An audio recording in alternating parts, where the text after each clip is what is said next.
Assalamualaikum warahmatullahi wabarakatuh.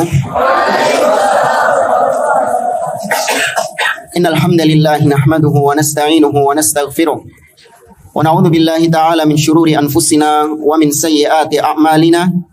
Man yahdihillahu fala mudilla lahu wa man yudlil fala hadiya lahu.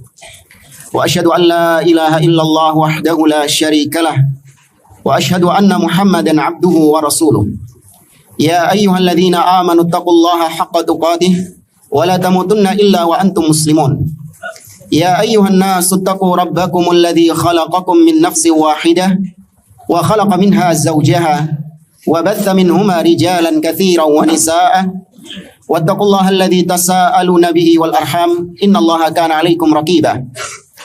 Ya ayyuhalladzina amanu taqullaha wa qulu qawlan sadida يصلح لكم أعمالكم ويغفر لكم ذنوبكم ومن يطع الله ورسوله فقد فاز فوزا عظيما أما بعد فإن أصدق الحديث كتاب الله وخير الهدي هدي محمد صلى الله عليه وسلم وشر الأمور محدثاتها وكل محدثة بدعة وكل بدعة ضلالة وكل ضلالة في النار. إخواني في الله رحمني ورحمكم الله.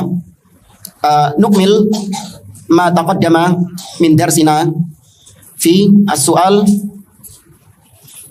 الأربعين الذي قد تكلمنا عن جماعة الإخوان المسلمين ومؤسسها حسنا البنا.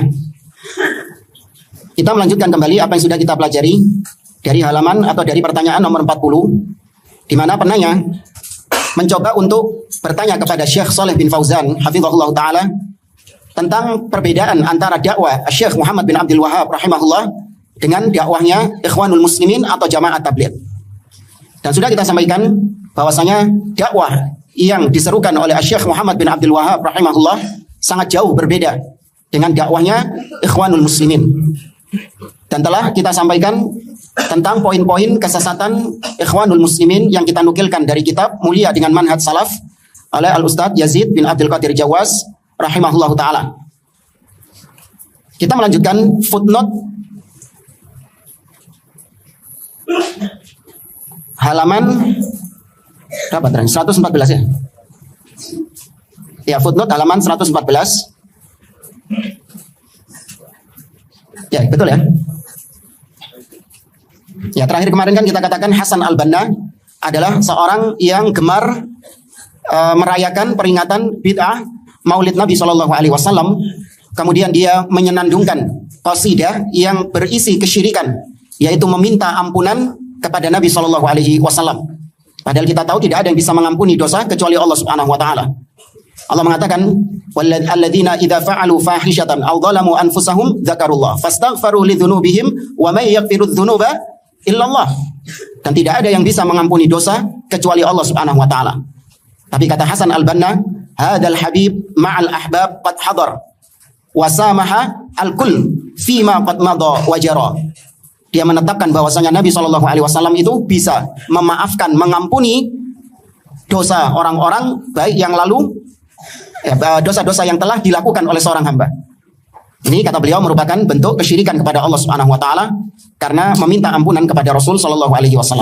Dan kemudian di paragraf berikutnya, wa fi rasailil aqaid minal kitab nafsihi yaqul, dan di dalam kitab yang disebutkan atau kitab yang sama, yaitu kitab Mudzakirat Da'watihi atau kitab Majmu' Rasail Hasan al-Banna, di kitab yang sama dia mengatakan al-bahthu fi mithli hadha sya'ni yakni fil asma'i was sifat mahma qala fihi al-qaul la yuaddi fin nihayati illa ila natijatin wahidah hiya at-tafwidu lillahi tabaraka wa ta'ala, intaha. Kata dia, pembahasan tentang permasalahan ini, yakni permasalahan tentang tauhid asma wa sifat, bagaimanapun sepanjang apapun pembahasan tentang asma wa sifat, maka pasti berujung pada kesimpulan, yaitu menyerahkan atau melakukan tafwid terhadap sifat-sifat Allah Subhanahu wa Ta'ala. Padahal Ahlus Sunnah, apa kaidahnya dalam asma wa sifat? Kalau antum mendapati sifat Allah Subhanahu wa Ta'ala, apa yang antum yakini tentang sifat itu?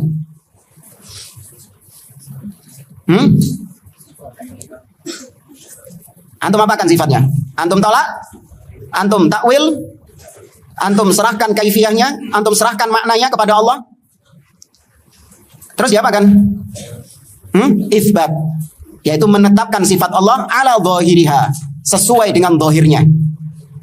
Nah, ini bagi mungkin yang santri baru, yang baru mempelajari tentang kaidah Ahlussunnah dalam asma wa sifat. Ini sedikit kita berbicara tentang asma wa sifat menurut Ahlussunnah. Ahlussunnah simpel. Kalau Anda mendapati di dalam Al-Quran atau sunnah Nabi SAW tentang sifat Allah Subhanahu Wa Taala, maka tetapkan sifat tersebut secara hakiki. Tetapkan Allah memiliki sifat tersebut. Namun dengan catatan, sifat tersebut tidak sama dengan sifat makhluk. Sifat tersebut tidak sama dengan sifat makhluk dan tidak boleh ditanyakan bagaimananya sifat Allah tersebut. Ya, para ulama salaf punya kaidah amirruha kama ja'at bila kaif. Biarkan sifat itu sebagaimana zahirnya, sebagaimana datangnya, namun tanpa ditanyakan bagaimananya sifat tersebut. Uqarrib lakum bimithal. Sifat, namanya sifat, itu memiliki dua perkara, yaitu makna dan kaifiyah. Ya, namanya sifat itu ada makna, ada kaifiyah. Makna kita tetapkan sebagaimana dalam bahasa aslinya, yaitu bahasa Arab. Sedangkan kaifiyahnya, bagaimananya, ini yang kita tidak ketahui. Ini yang kita tidak mengetahuinya, yaitu kita serahkan kepada Allah Subhanahu Wa Taala bagaimananya sifat Allah tersebut. Uqarrib lakum bimithal. Saya kasih contoh. Apa ini? Aitab, parfum. Parfum ini sifatnya wangi. Ya, sekarang kita bicara tentang sifat wangi, harum.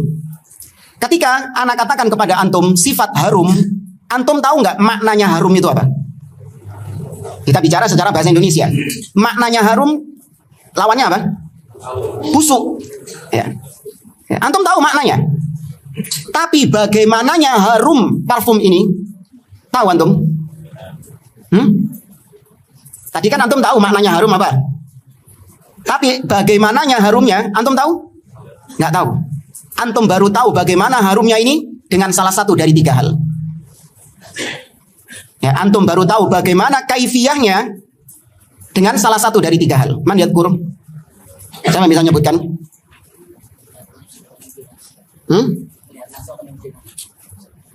Tulab. Tablahat. Saya bisa nyebutkan bagaimana cara kita mengetahui kaifiyah dari sesuatu itu. Salah satu dari tiga. Nah, fadal. Hah? Nah, ala kaifat. Nah, dengan misal yang semisal dengannya. Terus? Nah, yaitu langsung mendapatinya langsung. Melihatnya langsung. Dan yang ketiga? Nah, dia mendapatkan informasi yang sangat detail tentang kaifiyah tersebut. Nah, barakallahu fiik. Nah, parfum ini antum baru mengetahui bagaimana baunya, bagaimana aromanya, bagaimana harumnya dengan yang pertama antum menciumnya langsung. Antum cium langsung. Nah, baru tahu kaifiyahnya. Atau misalnya nggak bisa nyium langsung, disegel soalnya. Disegel soalnya. Kan biasanya kalau beli parfum mahal kan disegel. Nggak boleh antum mencip-mencip gini. Ya. Nyoba-nyoba tok gak tuku. Disegel, nggak bisa antum mencium baunya dan nggak ada testernya. Terus bagaimana cara kita mengetahui harumnya, kaifiyah harumnya? Maka dimisalkan dengan yang baunya serupa dengan bau parfum ini, tapi benda lain. Ya, misalnya apa ya? Bau apa? Melon. Oh, no, parfum bau melon. Ada ya? Ya bunga lah biasanya, bunga, melati, ya kan? Nggak bisa mencium parfumnya langsung. Maka kalau ingin tahu bagaimana harumnya, kaifiyah harumnya ini, itu di luar ada bunga melati. Ya, ciuman dewi di sana. Nah, kalau kau sudah mengetahui harumnya itu, maka parfum ini sama baunya dengan itu. Yang ketiga, yaitu dengan penjual parfum ini menjelaskan kepada Anda tentang detail harumnya parfum ini, sehingga terbayangkan di benak Anda bagaimana harumnya. Jadi parfum ini, katanya penjualnya ini, jadi parfumnya ini ada manisnya, terus juga ada kecut-kecutnya, terus juga ada segernya, oh kan gitu kan? Ya, bahasanya bukan jualan parfum, jadi nggak bisa ngasih penjelasan gitu. Tapi intinya gitulah. Dia saking lihainya, saking pinternya dia ngasih deskripsi, sampai Anda yang mau menjual itu terbayang bagaimana aromanya. Meskipun Anda nggak mencium parfumnya, meskipun Anda nggak mencium kembaran parfum ini. Tapi dari penjelasannya tadi, karena dia pakar, yang jual parfum ini pakarnya parfum, ahlinya parfum dia. Karena sudah bertahun-tahun jualan parfum, dia pintar menjelaskan tentang deskripsi itu. Ini parfum. Sekarang Allah Subhanahu wa taala. Ketika Allah mengatakan dia memiliki tangan, bal yadahu mabsutatan. Bahkan kedua tangan Allah terbentang. Allah mengatakan kepada iblis dalam surat Shad, qala ya iblis ma mana'aka an tasjuda lima khalaqtu biyadayya. Wahai iblis, apa yang mencegahmu untuk sujud kepada Adam yang telah aku ciptakan dengan kedua tanganku? Allah mengatakan tangan, maka tetapkan makna tangan sebagaimana maknanya dalam bahasa Arab. Ya, tetapkan tangan ya tangan secara hakiki. Jangan ditakwilkan, jangan dipalingkan maknanya. Oh, tangan itu maksudnya adalah kekuatan Allah, quwwah. Oh, tangan itu maksudnya adalah nikmat. Oh, tangan itu maksudnya adalah kudrah atau apalah takwilnya mereka. Enggak. Tetapkan tangan secara bahasa Arab, maknanya secara bahasa Arab tetapkan demikian. Tapi kaifiyahnya, bagaimana tangan Allah Subhanahu wa taala? Itu antum sudah tahu ya maknanya tadi ya. Tapi bagaimananya tangan tersebut, antum baru tahu dengan salah satu dari tiga hal. Yang pertama, melihat langsung tangan Allah Subhanahu wa taala. Mungkin coret, nggak mungkin. Cara kedua, antum baru tahu bagaimananya tangan Allah dengan melihat yang semisal dengan Allah Subhanahu wa taala. Ada? Nggak ada, coret. Yang ketiga, ada informasi yang datang kepada antum yang menjelaskan secara detail tentang bagaimananya sifat Allah. Sedangkan informasi yang hanya bisa kita dapatkan cuma dari dua pintu. Apa dan apa? Kitabullah dan sunnah. Sedangkan kitabullah dan sunnah tidak ada yang mendeskripsikan, menjelaskan kaifiyahnya sifat Allah secara detail, nggak ada. Maka berarti kaifiyahnya kita apakan? Kita serahkan kepada Allah Subhanahu wa taala. Ya, tidak boleh kemudian kita ada kaifiyahnya, awas. Jangan menolak kaifiyah. Ada kaifiyahnya. Kaifiyahnya itu ada. Jangan kemudian ketika kita mengatakan kaifiyahnya serahkan kepada Allah, bukan berarti kemudian kita menolak kaifiyahnya, tidak. Ahlus sunnah menetapkan kaifiyah sifat Allah Subhanahu wa taala ada. Akan tetapi kita najhaluha, tidak mengetahuinya. Bingung zaman? Bingung enggak?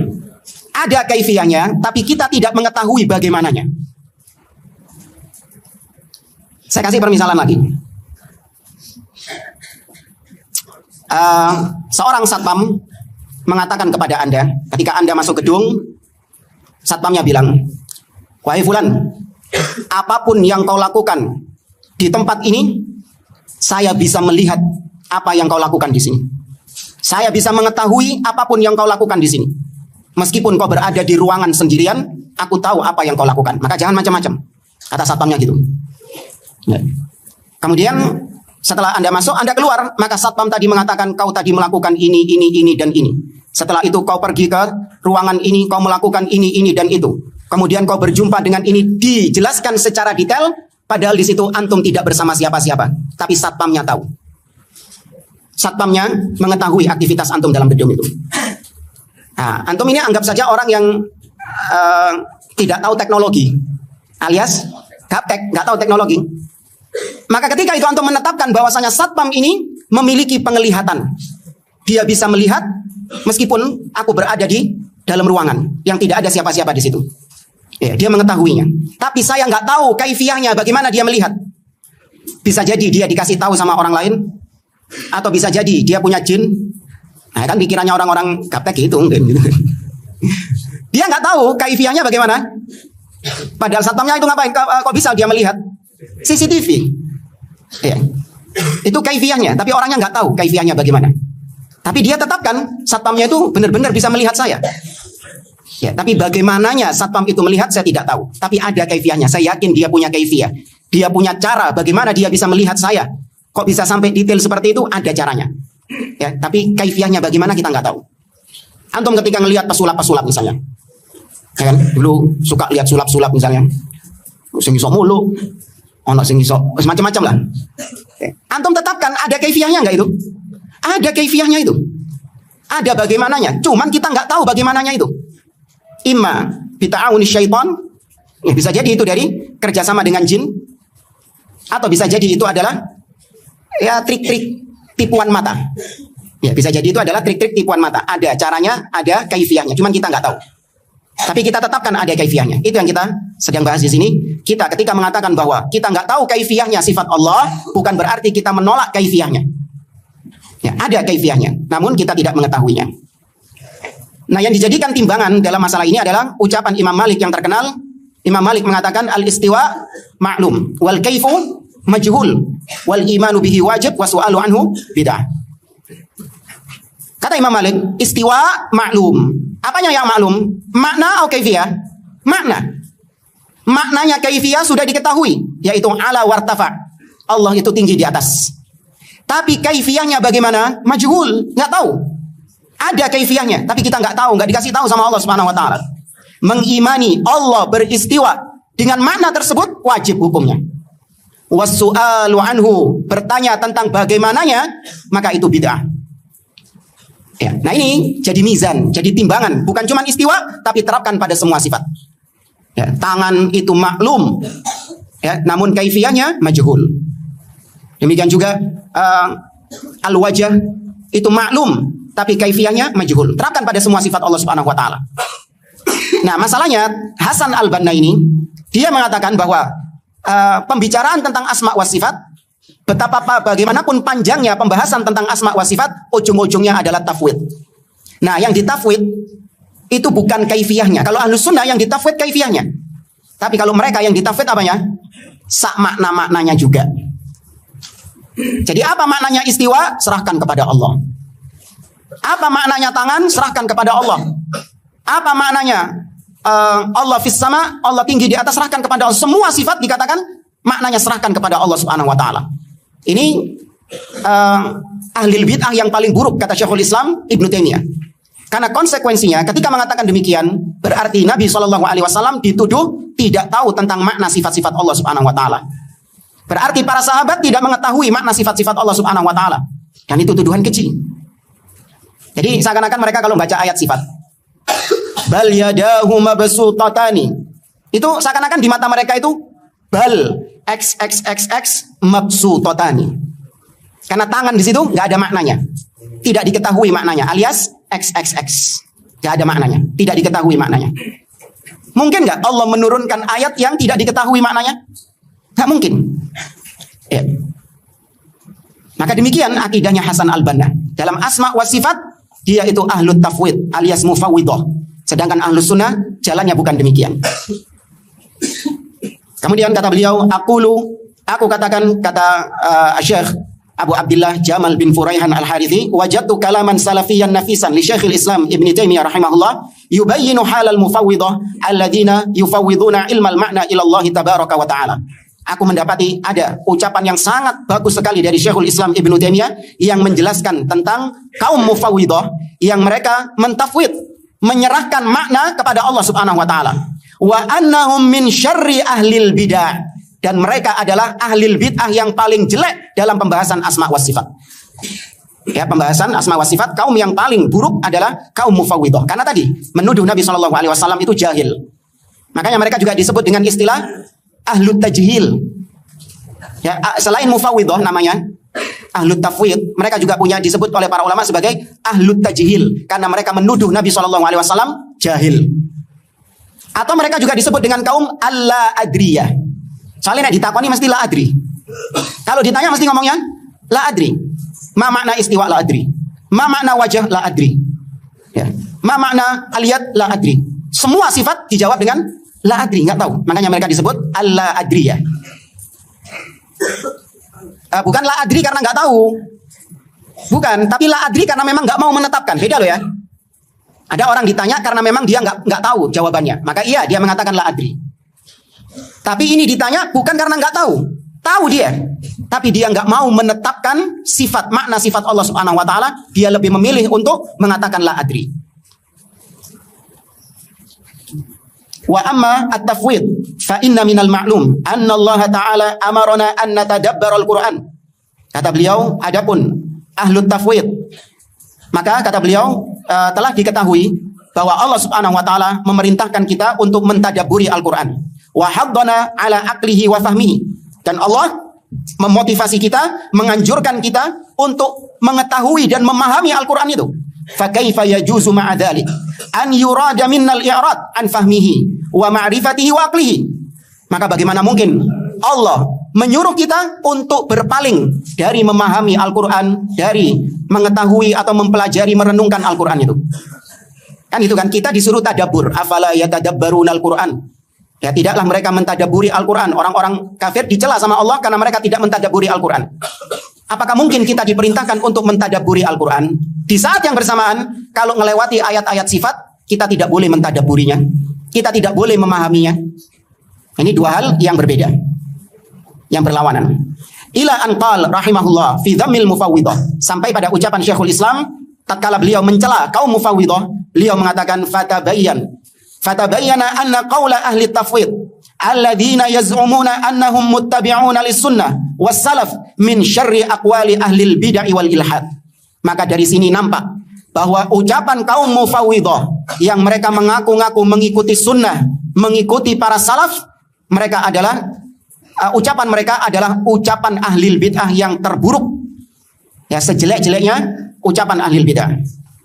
Wa ba'da hadza, setelah itu, hal yaqulu man ladaihi adna dzarrah min ilmin wa aqlin innahu thamma muqaranah aw adna muqaranatin baina da'watil imam al-mujaddid Muhammad ibn Abdul Wahhab wa baina mujaddidihim lil bid'ah syattani baina thara wa thuraya. Setelah dijelaskan dari kemarin ya, pertemuan sebelumnya, dijelaskan tentang kesesatan, penyimpangan-penyimpangan Hasan al-Banna, maka beliau bertanya, adakah orang yang memiliki ilmu yang sedikit saja? Orang yang masih memiliki ilmu meskipun sedikit, adakah yang berkata bahwa dakwahnya Syekh Muhammad bin Abdul Wahhab dan dakwahnya Hasan al-Banna itu ada kemiripan atau ada kemiripan sedikit? Kemudian dia banding-bandingkan antara Syekh Muhammad bin Abdul Wahhab dengan Hasan al-Banna. Maka kata beliau, dua hal yang berbeda antara bintang dengan bumi, ya, antara sama dengan sumur. Ya, dakwahnya Syekh Muhammad bin Abdul Wahhab dengan dakwahnya Hasan al-Banna. Kemudian kita lanjutkan. Su'ila al-Imam Syekh Abdul Aziz ibnu Abdullah ibni Baz rahimahullah ta'ala anil ikhwanil muslimin fi majallatil mujallah fi majallatil majallah ila akhirih. Syekh Abdul Aziz bin Baz ditanya tentang ikhwanul muslimin. Kemudian beliau menjawab, harakatul ikhwan al-muslimin. Atau ini pertanyaannya, harakatul ikhwanil muslimin dakhalatil mamlakata mundu fatrah. Wahai Syekh, kelompok pergerakan ikhwanul muslimin telah masuk ke kerajaan Saudi Arabia sejak beberapa waktu lalu. Wa asbaha laha nasyatun wadihun baina talabatil ilm. Dan ikhwanul muslimin itu berkembang pesat di tengah-tengah para penuntut ilmu di Saudi. Artinya banyak yang terpengaruh dengan dakwah ikhwanul muslimin, dengan pemikiran ikhwanul muslimin, di mana para pemuda-pemuda, para penuntut-penuntut ilmu, mereka punya aktivitas-aktivitas yang semuanya itu kembalinya kepada pergerakan ikhwanul muslimin. Ma ra'yukum fi hadhil harakah? Bagaimana pendapat Anda wahai Syekh terhadap pergerakan ikhwanul muslimin? Wa ma mada tawafuqiha ma'a manhaji ahli sunnati wal jamaah? Dan sejauh mana kesesuaian antara ikhwanul muslimin dengan dakwah ahli sunnah wal jamaah, dengan manhaj salaf? Ya, sejauh mana kesamaannya, kemiripannya? Ajaba Syekh Abdul Aziz bin Baz menjawab, harakatul ikhwanil muslimin yantaqiduha khawasu ahli ilm. Kata beliau, kelompok pergerakan ikhwanul muslimin itu banyak dikritik oleh para ulama-ulama, oleh para ahli ilmu. Li'annahu laisa indahum nasyatun fid da'wati ila tauhidillah. Karena mereka tidak ada keseriusan dalam berdakwah kepada tauhid. Ya, dakwah mereka tidak menyeru umat kepada tauhid. Wa ingkari syirk, tidak ada perhatian terhadap tauhid dan tidak ada perhatian terhadap pengingkaran kesyirikan. Wa ingkaril bid'ah, atau mengingkari kebid'ahan. Lalu tokohnya sendiri saja pelaku kesyirikan, pelaku kebid'ahan. Lahum asalibu khasah, mereka memiliki metode-metode dalam berdakwah yang khusus, yang khusuha adamun nasyad fid da'wati ilallah. Mereka tidak ada perhatian terhadap tauhid, berdakwah mengajak manusia kepada Allah. Wa adamut taujih ilal aqidati sahihah, dan mereka juga tidak menyeru manusia, mengarahkan kaum muslimin kepada akidah yang sahihah. Nah, sudah kita sampaikan ketika pelajaran sururiyah, di mana di antara bentuk ciri ikhwanul muslimin Dan juga Sururiyah yang termasuk anaknya Ikhwanul Muslimin, ciri mereka malas mengajarkan kitab-kitab akidah. Bahkan mereka punya kebencian terhadap kitab-kitab akidah salaf. Karena kitab-kitab akidah itu dianggap nggak cocok di zaman sekarang. Kitab-kitab akidah salaf itu cocoknya di zaman kapan? Ya di zaman penulisnya. Kitab Ushulus Sunnah Imam Ahmad itu cocoknya untuk zaman Imam Ahmad. Kalau dipelajari sekarang sudah nggak zamani. Ya, sudah tidak zamani, sudah expired kadaluarsa. Nih di antara ciri Ikhwanul Muslimin, malas mengajarkan akidah sahihah kepada kaum muslimin. Ya, yang diajarkan kepada mereka adalah perkara-perkara yang toh kita dengan ahli bid'ah juga sama-sama sepakat di situ. Mereka ajarkan, fokuskan tentang masalah rumah tangga atau masalah akhlak. Bukan berarti kita menolak, bukan berarti kita tidak mempelajari hal tersebut. Namun bukan itu tujuan utama daripada dakwah. Poros utama daripada dakwah yang semua nabi dan rasul, bahkan kita diciptakan oleh Allah untuk apa? Untuk apa ya kawan? At-tauhid. Ya, itu dilupakan oleh Ikhwanul Muslimin, ditinggalkan oleh Ikhwanul Muslimin. Allati 'alaiha Ahlus Sunnah wal Jamaah, di mana Ahlus Sunnah berada di atas dakwah tersebut. Fayanbaghi lil Ikhwanil Muslimin an takuna indahum inayatun bid da'wati salafiyah. Maka hendaklah bagi Ikhwanul Muslimin, beliau menasihati, bagi Ikhwanul Muslimin hendaklah mereka itu punya perhatian khusus, punya fokus dakwah mereka itu kepada dakwah salafiyah. Dakwahnya Ahlus Sunnah wal Jamaah. Bagaimana dakwah salafiyah? Ad-da'wati ila tauhidillah. Mengajak manusia untuk mengesahkan Allah Subhanahu wa taala. Wa ingkari ibadatil kubur, dan mengingkari peribadahan kepada kuburan. Bisa enggak Ikhwanul Muslimin kayak gitu? Pemimpinnya aja kemarin ya apa? Hobinya. 20 kilo itu masih ingat tuh. Kemana 20 kilo itu? Kuburan. Ya, hobinya itu suka rekreasinya, rihlahnya itu ke kuburan. Ya, kalau pemimpinnya saja seperti itu, bagaimana memfokuskan dakwah kepada tauhid? Ya, mengingkari kesyirikan yang ada di kuburan. Wa ta'alluq bil amwat, ketergantungan dengan orang-orang yang mati. Ya, kita ini hidup di zaman sekarang serba canggih. Tetap hatinya mereka itu kuburan, menyan, sajen, hatinya gitu. Mindsetnya itu, meskipun HP-nya iPhone, ya kan, mobilnya apa? Ya, mobilnya Tesla, masya Allah, canggih-canggih gitu. Tapi hatinya tetap apa? Kuburan, menyan, sajen, hatinya gitu, tumbal, mindsetnya gitu. Nah mereka gak ada perhatian terhadap hal tersebut. Wal istighatsah bi ahlil kubur, memberantas bentuk-bentuk praktek istighatsah, minta-minta tolong kepada penghuni kubur. Kal Hasan, minta kepada Hasan, maksudnya Hasan bin Ali bin Abi Thalib, atau Al Husain bin Ali bin Abi Thalib, atau Al Badawi, au ma asbaha dzalik, atau yang semisal dengan mereka. Yajibu an yakuna indahum inayatun bi hadzal asl al asil. Maka hendaklah Ikhwanul Muslimin punya perhatian terhadap landasan yang paling pokok ini, yaitu at-tauhid. Bimakna la ilaha illallah allati hiya asluddin, yaitu perhatian terhadap makna kalimat la ilaha illallah yang merupakan asluddin, pondasi dari agama ini. Karena nanti kalau kita cukup waktunya, kita sampaikan pengertian la ilaha illallah menurut Ikhwanul Muslimin kembali kepada tauhid apa? Ar-rububiyah. Kembali kepada tauhid rububiyah. Ikhwanul Muslimin ini protes ketika dikatakan kalau mereka ini nggak ada perhatian terhadap dakwah tauhid. Bahkan mereka membantah imam mereka, yaitu pendiri mereka Hasan al-Banna, itu sangat perhatian terhadap tauhid dan memberantas kesyirikan.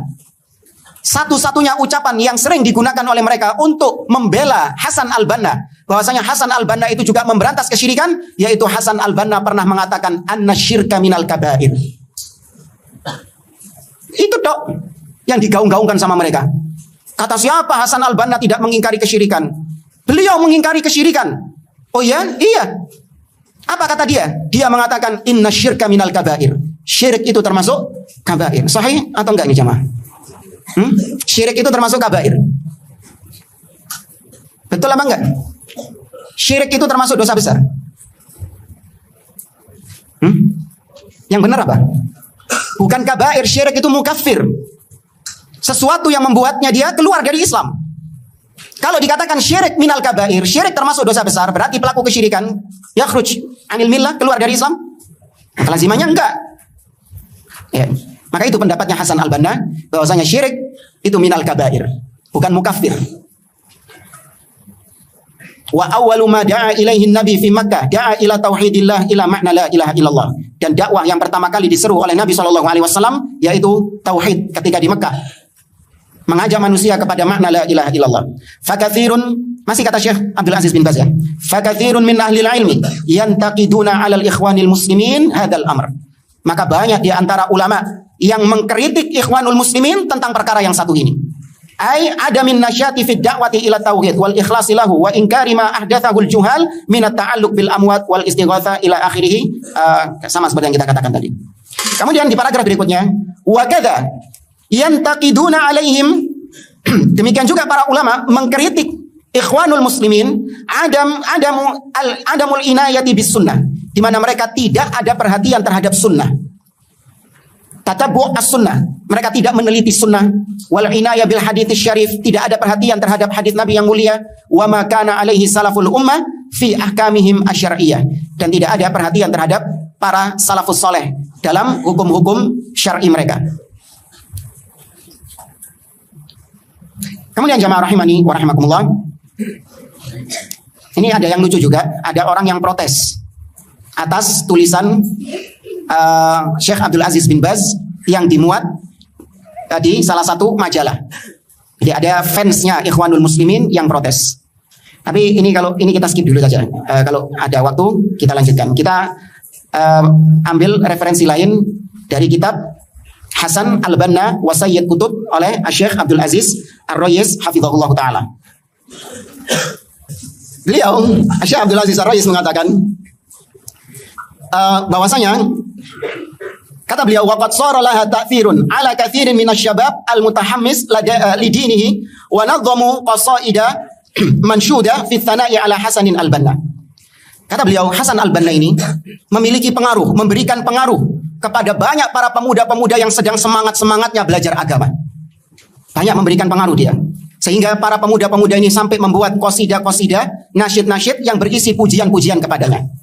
Bahkan Syekh Abdul Aziz Ar-Rayis menceritakan, di Muqarrar, sekolah-sekolah di Saudi, itu sudah masuk Hasan Al-Banna menjadi sosok yang ditokohkan sejajar dengan Syekh Muhammad bin Abdul Wahab. Ya, bahkan sejak SD, Muqarrar SD, kata Syekh Abdul Aziz Ar-Rayis, beliau menyebutkan ada buku yang membahas tentang mujaddiduna hadal asr, di antara mujaddid abad ini. Kemudian disebutkan yang pertama Al-Imam Muhammad bin Abdul Wahab. Kemudian yang kedua Asy-Syahid Hasanun Al-Banna. Ya, itu di Muqarrar sekolah dasar di Saudi. Wis mlebu kono. Sudah masuk. Ya, padahal jelas-jelas dakwahnya Syekh Muhammad bin Abdul Wahab sangat jauh berbeda dengan Hasan Al-Banna. Bahkan kata Syekh Abdul Aziz Ar-Rayis, ada madrasah dengan nama Hasan Al-Banna di Saudi, di mana setiap pagi sebelum masuk sekolah mereka menyenandungkan nasyid. Ya, nasyidnya berbunyi, innalil islami sarhan kullu ma fihi hasan la tasanni man banahu innahul bana hasan. Itu dinyanyikan ketika mau masuk kelas setiap pagi, kata beliau. Di mana? Di Saudi. Ya, sudah ditokohkan. Makanya nggak heran, kata beliau, pemikiran Hasan Al-Banna ini sudah merasuk ke negeri Saudi, terutama kepada para pemuda-pemuda. Washtahara 'inda ashabihi bismil imam syahid. Bahkan yang ngefans dengan mereka, yang ngefans dengan Ikhwanul Muslimin di antara mereka menyebut Hasan Al-Banna sebagai Asy-Syahid. Padahal jelas Al-Imam Al-Bukhari membubuhkan dalam sahihnya la yuqalu fulan syahid. Ya, sampai sekarang ketika tokoh mereka meninggal beberapa hari yang lalu, mereka sematkan gelar Asy-Syahid. Ya, itu di antara kebiasaannya orang-orang Harokiyun. Ahlussunnah tidak demikian jejaknya. Bal hatta fi manahij biladit tauhid as-Saudiyah. Ya, ini yang tadi kita katakan, beliau menyebutkan bahwa di sekolah-sekolah di Saudi al-ibtidai, nah, di sekolah SD, ya, mereka mensejajarkan wa qaranuhu bil imamil muslih al-muwahhid Muhammad bin Abdul Wahab. Mereka sandingkan Hasan Al-Banna dengan Syekh Muhammad bin Abdul Wahab. Nah, kita langsung kepada beberapa poin-poin yang disebutkan oleh beliau tentang Hasan Al-Banna. Kurang lebihnya sudah disebutkan oleh Ustaz Yazid bin Abdul Qadir Jawas kemarin dalam kitabnya Mulia dengan Manhaj Salaf. Al-awwal, annahu sufi. Kalau yang disebutkan Ustaz Yazid itu secara skup kelompok ya, Ikhwanul Muslimin. Ada berapa kemarin? 11 ya? Ada berapa kemarin? 11 atau 12? Ibn Asyar. Yang nyatat kemarin? Oh, 19. Oh, bukan Ikhwanul Muslimin berarti. Itu penyimpangan secara skup kelompok. Nah, yang disebutkan oleh Syekh Abdul Aziz Ar-Rajis ini adalah khusus lebih mengerucut kepada Hasan Al-Banna. Yang pertama, innahu sufiyun. Hasan Al-Banna itu seorang sufi, penganut tasawuf. Ya. Dan sudah disampaikan pada pertemuan yang lalu bahwasanya beliau suka menghadiri orang-orang dari Thariqah Hasofiyah di Damanhur. Ini sudah kita sampaikan di awal-awal pembahasan kemarin. Kemudian yang kedua, yu'azzimu al-mazarat wa yahtafilu bil mawalid wa yuraddidu fiha abyatan syirkiyatan. Bahwasanya Hasan Al-Banna itu gemar mengagungkan peringatan-peringatan Maulid Nabi Shallallahu Alaihi Wasallam atau gemar berziarah ke kuburan-kuburan wali-wali keramat. Kemudian dia juga menyenandungkan syair-syair yang berisi kesyirikan kepada Allah Subhanahu Wa Taala. Nah, ini yang belum disebutkan. Penyimpangan Hasan Al-Banna yang ketiga, dha'fu qiyamihi bi aqidatil wala wal bara. Lemahnya akidah Hasan Al-Banna dalam masalah al-wala wal bara, cinta dan benci. Di mana Hasan Al-Banna memberikan kecintaan kepada orang-orang kafir dengan menyatakan mereka itu ikhwanuna, saudara-saudara kita. Kita lihat di sini, kata Syekh, ja'alahun nasara ikhwanan lahu. Hasan Al-Banna menjadikan Nasara sebagai saudaranya dia. Faqad qal, dia mengatakan mimma huwa ma'lum inda jama'atil ikhwanil muslimin annahum yad'una wa yatasaddaruna ad-da'wa ila al-hukmi bil Qur'anil Karim. Wa hadha al-qadiyah wala syakka tuthiru ba'd al-khawfi wasyukuki inda ikhwanina al-masihiyyin.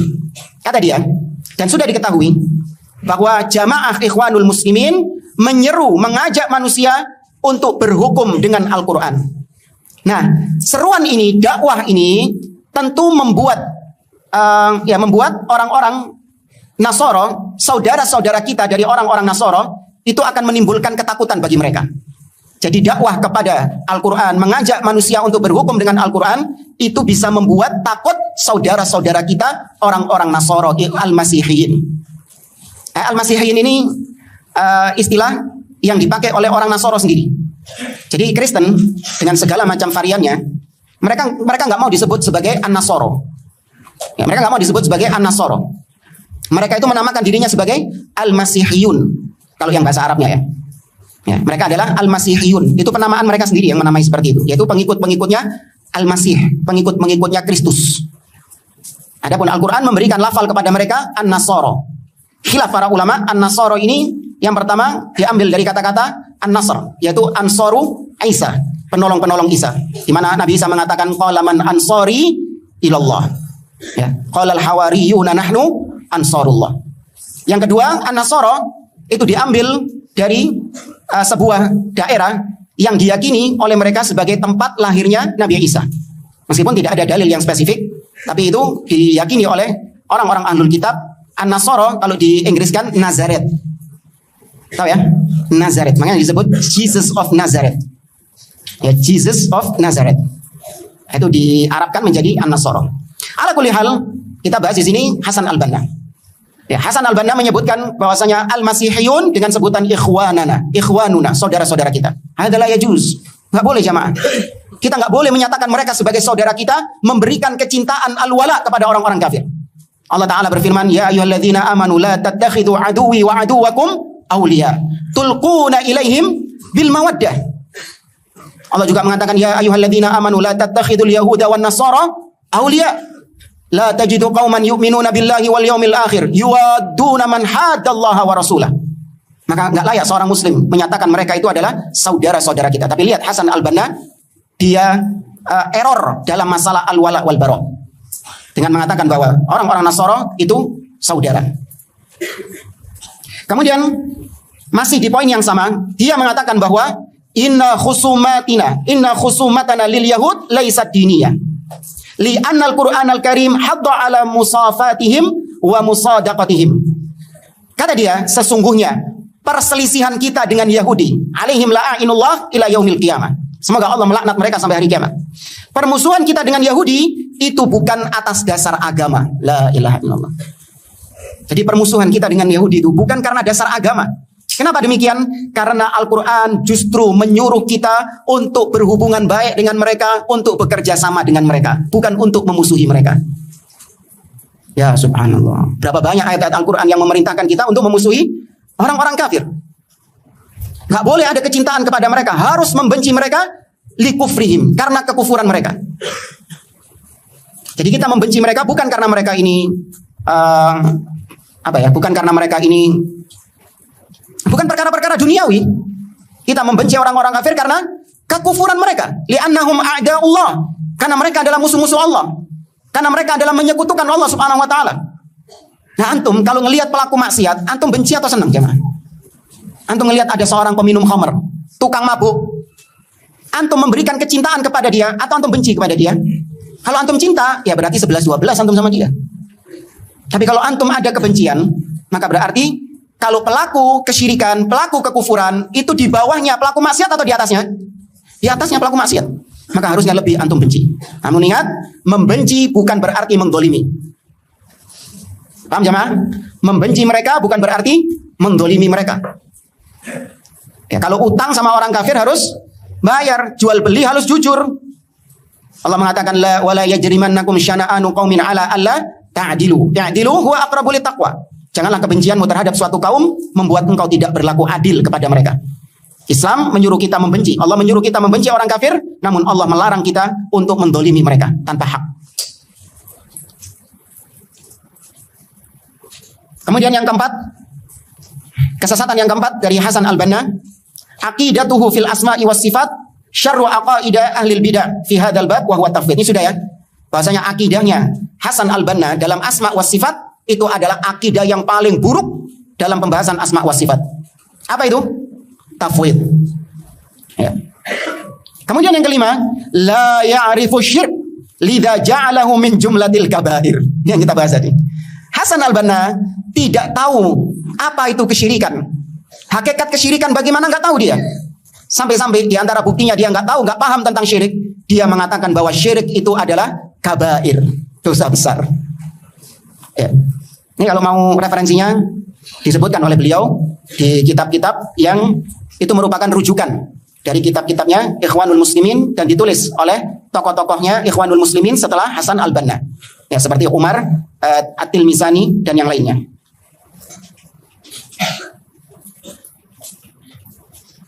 Kemudian yang keenam, di antara kesesatan, penyimpangan Hasanul al-Banna, laisa da'iyata tauhid. Hasan al-Banna bukanlah dai yang menyeru manusia kepada tauhid. Ya, dia bukan seorang dai yang menyeru manusia kepada at-tauhid. Otomatis kalau tidak menyeru kepada tauhid berarti lawannya tidak melarang dari kesyirikan. Itu sudah satu paket sudah. Orang yang menyeru kepada tauhid wajib dia untuk memberantas kesyirikan. Nggak cukup cuma diambil satu tok. Sudah Ustaz, ana cuma dakwah tauhid saja. Ana nggak mau mengingkari kesyirikan. Ana cuma amar ma'ruf saja, nggak mau nahi mungkar. Bisa? Nggak bisa. Harus satu paket itu. Nggak boleh diambil salah satunya. Yang ketujuh, ini yang parah. Hasan al-Banna, annahu min du'ati takrib baina sunnah wa sabbatis sahabah. Hasan al-Banna adalah sosok yang melakukan usaha takrib, pendekatan antara ahlus sunnah dengan para pencaci maki sahabat. Manhum ar-Rafidhah alaihim la'inullah ila yaumil qiyamah. Ya, semoga Allah Subhanahu wa taala melaknat Rafidhah wa a'wanuhum sampai hari kiamat. Di antaranya di sini Hasan al-Banna, panjang ceritanya disampaikan oleh tokoh mereka yaitu Umar At-Tilmisani, seorang mursyid dari pergerakan Ikhwanul Muslimin. Kita ambil di sini beberapa kalimatnya yang menunjukkan. Ya, dia mengatakan bahwasanya Hasan al-Banna ala tauhidi kalimatil muslimin. Hasan al-Banna itu adalah sosok yang ingin untuk menyatukan kaum muslimin di atas satu kalimat. Annahu kana yarmi ila mu'tamarin yajma'u al-firaq al-islamiyah la'allallah yahdihim ilal ijma'. Di mana dia menghadiri muktamar yang mengumpulkan firqah-firqah Islam. Semoga Allah memberikan mereka petunjuk untuk bersatu. Ala amrin yahulu bainahum wa baina takfiri ba'dihim. Semoga mereka bersatu dan tidak ada lagi yang saling mengkafirkan antara sebagian mereka ke sebagian yang lain. Ikhwanul muslimin artinya persaudaraan Islam, yaitu menggabungkan semua firqah-firqah di dalam satu kesatuan, tidak saling menyesat-nyesatkan, tidak saling mengkafirkan satu dengan yang lain. Tuh, motonya apa syiarnya? Nata'awanu fima ittafaqna fi wa ya'dhuru ba'duna ba'dan fima ikhtalafna fi. Syiarnya saja sudah seperti itu. Jadi mereka itu toleran kepada firqah apapun, sesesat apapun, semenyimpang apapun, mereka toleransi, mereka berikan berbagai macam udzur kepada firqah tersebut. Tidak mereka ingkari kesesatan-kesesatannya. Bahkan kepada Rafidhah, mereka tolerir kesesatan-kesesatannya. Kata dia, wa anna qur'anana wahid, wa dinana wahid, wa rasulana sallallahu alaihi wasallam wahid, wa ilahana wahid. Tuh, alasan yang sama seperti yang diungkapkan oleh orang-orang sekarang. Kenapa kalian mengkafirkan Syiah? Kenapa kalian menganggap Syiah bukan saudara kita? Kan Tuhan kita sama, Rasul kita sama, Quran kita sama, kiblat kita sama, disebutkan sama-samanya semua. Ya kan? Pernah dengar syubhat seperti itu? Iya. Gak perlulah kita ini saling sesat menyesatkan, kafir mengkafirkan. Toh Nabi kita sama, ya kan? Kiblat kita sama, sesembahan kita sama. Maka kita jawab enggak sama. Bahkan Syiah sendiri tidak mau disamakan dengan kita. Seorang tokoh mereka yang bernama dalam kitabnya Al-Anwar An-Nu'maniyah. Anak nggak tahu, anak lupa sama namanya. Anak ingat nama kitabnya Al-Anwar An-Nu'maniyah. Anak lupa namanya siapa. Gak penting ngapalin orang-orang hobi seperti itu. Intinya dia mengatakan lan najtami' ma'ahum fi ala imamin ala ilahin wala nabiyyin wala imamin. Kita tidak akan bersatu dengan mereka. Siapa yang dimaksud mereka di sini sama dia? Ahlus Sunnah. Kita tidak akan bersatu dengan mereka di atas ilah yang sama, di atas nabi yang sama, dan di atas imam yang sama. Wa dzalika li annahum yaqulun, yang demikian itu karena mereka mengatakan innar rabba huwallazi kana nabiyyuhu Muhammad sallallahu alaihi wasallam wa khalifatu nabiyhi min ba'dihi Abu Bakrin. Karena mereka mengatakan bahwa Tuhan mereka adalah Tuhan yang nabinya adalah Muhammad sallallahu alaihi wasallam dan khalifah setelahnya adalah Abu Bakar As-Siddiq. Wa nahnu la naqulu bihadzal rabb wala bidzalikan nabi. Sedangkan kita Syiah tidak mengakui Tuhan yang modelnya kayak gitu dan nabi yang modelnya kayak gitu. Bal naqul, bahkan kita katakan innar rabbal ladzi kana nabiyyuhu Muhammadan wa khalifatu nabiyhi Abu Bakrin laisa rabbana wala dzalikan nabiyyu nabiyyana. Sesungguhnya Tuhan yang nabinya Muhammad dan khalifahnya Abu Bakar itu bukan Tuhan kita. Nabinya pun juga bukan nabi kita. Ini Rafidhah, memang demikian akidah mereka. Cuman saking kalau mereka minoritas, kadzib, dusta, taqiyah. Mereka mengatakan bahwasanya kita sama seperti kalian. Ya Tuhan kita sama, musuh kita sama, Zionis enggak, musuh kita kalian. Lebih utama merangi kalian daripada merangi Zionis. Soalnya jemaah, iya, kebencian kita kepada Zionis jika dibandingkan dengan kebencian kita kepada Rafidhah, mana yang lebih besar? Rafidhah. Bahkan gak heran kalau para ulama mengatakan hum akhbath minal yahud wan nasara. Rafidhah lebih busuk, lebih jelek, bal akfar, lebih kufur daripada Yahudi dan Nasara. Kenapa? Apa kelebihan Yahudi dan Nasara jika dibandingkan Rafidhah? Apa kelebihan Yahudi dan Nasara? Kebaikan Yahudi dan Nasara jika dibandingkan dengan Rafidhah. Keunggulan Yahudi dan Nasara jika dibandingkan Rafidhah. Apa cuma? Hah? Lah, bukan berkaitan dengan itu. Idza su'ilal yahud, kalau orang-orang Yahudi ditanya, idza su'ilal yahud an sahabati Musa. Kalau orang-orang Yahudi ditanya tentang bagaimana pendapat kalian tentang sahabat-sahabatnya Musa. Lalu pasti orang-orang Yahudi akan mengatakan hum khairun nas. Sahabat-sahabatnya Musa adalah manusia yang terbaik. Dan sahih, mereka adalah manusia terbaik di zaman tersebut. Wa idza su'ila an-nasara an sahabat Isa, ini al-hawariyin. Kalau orang-orang Nasara ditanya tentang bagaimana pendapat kalian berkaitan dengan sahabatnya Nabi Isa, Hawariyun, maka orang-orang Nasara pasti akan mengatakan hum khairun nas. Mereka adalah sebaik-baik manusia. Wa idza su'ila ar-rawafid, kalau orang-orang Rafidhah ditanya an sahabati Muhammad sallallahu alaihi wasallam, qalu hum syarrun nas. Kalau ditanya bagaimana pendapat kalian tentang sahabat Muhammad, Rafidhah mengatakan sahabat Muhammad adalah seburuk-buruknya manusia. Dan itu wakilnya. Antum kalau menilai firqah, jangan menilai dari orangnya, tapi nilai dari kitab-kitab inti mereka. Kalau orang bisa apa? Bisa bersilat lidah. Oh enggak kok, kami enggak mengkafirkan sahabat, kami enggak mencela sahabat Nabi kok. Lihat kitab-kitab mereka. Apalagi zaman sekarang kitab-kitab mereka bisa diakses, bisa didownload. Ya, kekufuran-kekufuran mereka semakin terekspos. Di antara yang anak ingat ucapan salah seorang pendeta mereka yang bernama Al-Bahrani. Sampai dia mengatakan man la'ana Abu Bakrin wa Umar fi sabah lam yuktab lahu dhanbun hatta yumsiya. Wa man la'anahuma fil masa lam yuktab lahu dhanbun hatta yusbih. Barang siapa yang melaknat Abu Bakar dan Umar di pagi hari, maka dia tidak akan tercatat dosa sampai sore hari. Barang siapa yang melaknat Abu Bakar dan Umar di sore hari, dia tidak akan tercatat dosa sampai keesokan pagi. Jadi no zikir pagi petang. Melaknat Abu Bakar jadi apa? Zikir pagi petang, waliyadzubillah. Orang-orang seperti itu mau dijadikan ikhwanana, dijadikan saudara-saudara kita. Enggak. Alhamdulillah. Tapi ikhwanul muslimin diganteng hatta al-an, sampai sekarang.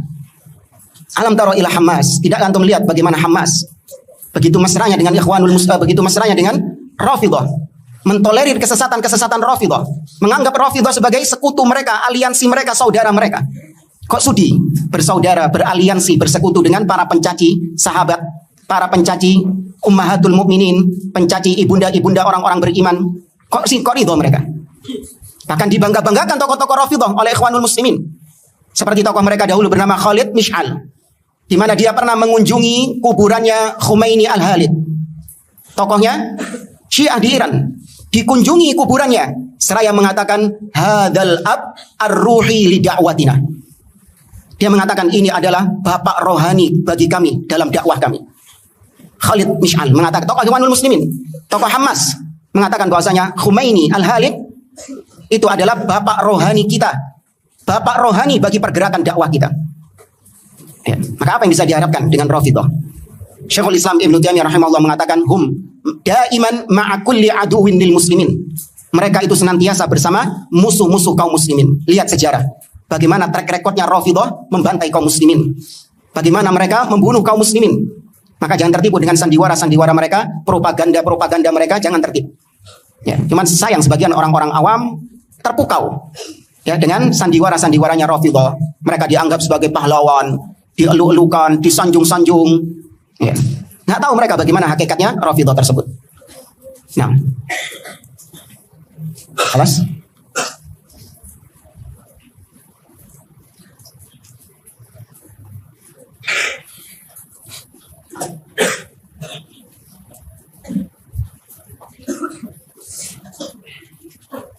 Baik. Ada pertanyaan, alaisa al-isyrak minal kabair kama jaa fi hadis Rasulullah sallallahu alaihi wasallam faqala ala ukhbirukum bi akhbaril kabair qalu bala qala al-isyraku billah. Nah, ahsan. Hadis ini di mana Nabi sallallahu alaihi wasallam menjadikan syirik itu di antara kabair. Namun kabair di sini dan apa yang dimaksudkan oleh Hasan Al-Banna berbeda. Kabair syirik itu adalah dosa besar yang bisa mengeluarkan seseorang dari Islam. Sedangkan kabair yang dimaksud oleh Hasan Al-Banna adalah dosa besar yang setara dengan maksiat. Ya, dosa besar yang setara dengan maksiat. Maka beda istilah kabair yang dimaksud Nabi SAW. Karena namanya hadis itu harus saling yufassir ba'duhu ba'da. Kalau Anda lihat dalil-dalil yang lain, syirik itu pelakunya itu masih muslimkah atau kafir? Kafir. Ya, maka Anda harus saling melengkapi antara hadis yang satu dengan hadis yang lain. Oh, berarti kabair di sini itu adalah kabair yang sifatnya mengeluarkan pelakunya dari Islam. Ya, mengeluarkan pelakunya dari Islam. Kemudian kalaupun dikatakan itu kabair, maka itu bisyakli am, dalam bentuk umum. Di mana Nabi mengumpulkan semua perbuatan dosa. Nah, yang paling puncaknya apa? Syirik kepada Allah Subhanahu wa taala. Ya, dosa yang paling besar, dosa yang kedzaliman yang paling zalim, akbaru dzanbin yuqsallahu bih. Ungkapan para ulama, syirik itu adalah a'dhamu dzanbin yuqsallahu bih. Dosa yang paling besar yang Allah dimaksiati dengannya tuh. Disifati syirik sebagai maksiat. Maka maksiat ini di sini maksudnya adalah kedurhakaan kepada Allah. Bukan berarti maksiat yang setara dengan zina, setara dengan mencuri, enggak. Tetap pelakunya terancam dengan kekufuran. Wallahu a'lam. Ustaz, mohon diulangi perkataan Imam Malik rahimahullah. Nah, ini masyhur. Antum jarang ini ya, atau ini thalib jadid ini. Tadi Imam Malik mengatakan al-istiwa'u ma'lumun. Ya, yang belum nyatat atau yang baru pertama kali dengar ucapan Imam Malik ini, catat. Al-istiwa ma'lum.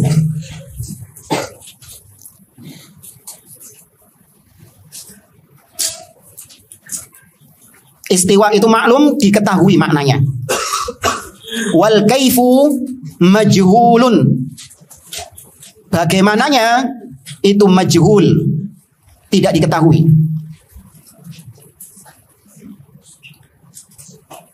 Wal imanu bihi wajibun. Mengimani sesuai dengan maknanya itu wajib. Mengimani istiwa sesuai dengan maknanya dalam bahasa Arab wajib hukumnya. Was-su'alu anhu bid'atun. Sedangkan bertanya tentang bagaimananya itu bid'ah. Kenapa bid'ah?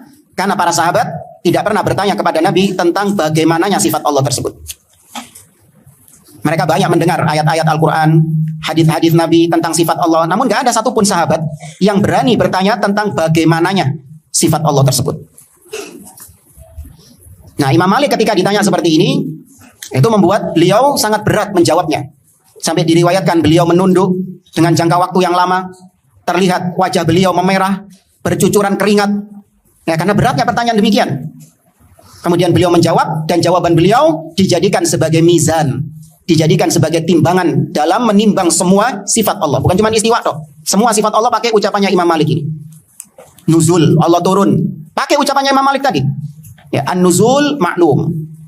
Wal kaifu majhul, wal imanu bihi wajib, wa su'alu anhu bid'ah. Ya. Wallahu a'lam. Khalas?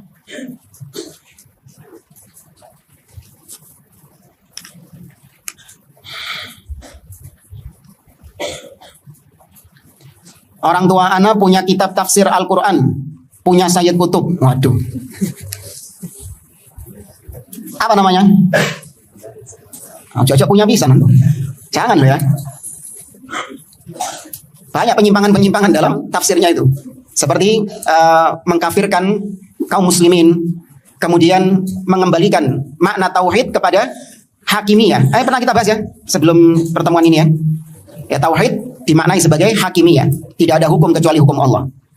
Yang full dari juz 1 sampai 30. Waduh. Dan bagaimana cara menghilangkan pemikiran tersebut dari orang tua ana, dan cara mengarahkan ke jalan yang benar. Masih dibaca sama orang tuanya. Bilang sama orang tuanya, Pak, ini kalau bisa dihibahkan ke pondok. Ya. Nanti pondok kalau bisa punya satu lemari khusus tapi dikunci. Ya, dikunci, nggak boleh sembarangan tulap baca. Ya, hanya untuk sebagai referensi penelitian saja.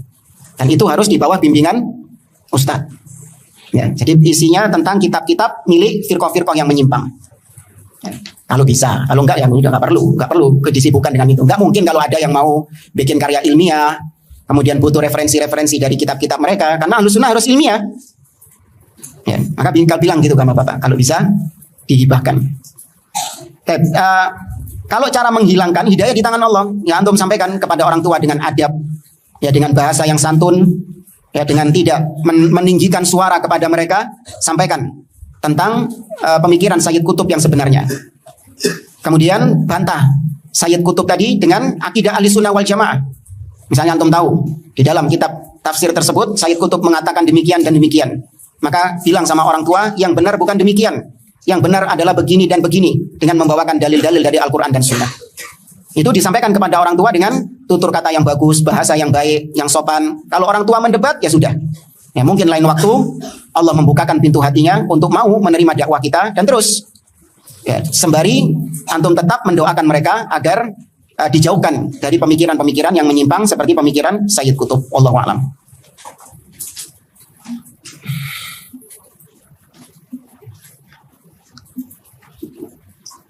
Yang lain ada lagi? Hah? Halas. Ustaz, selain kitab yang antum bahas, kitab apa lagi yang membahas masalah kebid'ahan dan agama dalam soal dan jawaban? Kalau yang metodenya soal jawab, Apa jemaah ya? Ada yang tahu? Ustaz. Sering lihat cuman lupa namanya. Kitab akidah yang metodenya seperti al-ajwibah mufidah, soal jawab. Wallahu a'lam. Ada mungkin anak lupa namanya, mungkin nanti bisa ditanyakan ke asatidzah lain. Oh, kitabnya ini yang pernah dibagikan di sini dulu. Daurah Ustaz Muhammad Alif ya. Ustaz Alif ya. Soal jawab gitu ya. Iya. Masih ada, Pak? Apa sudah ini? Tulabnya sudah takharraj? Ya, oh iya. Ada dulu kitabnya Ustaz Muhammad Alif tentang akidah, itu juga dalam bentuk soal jawab.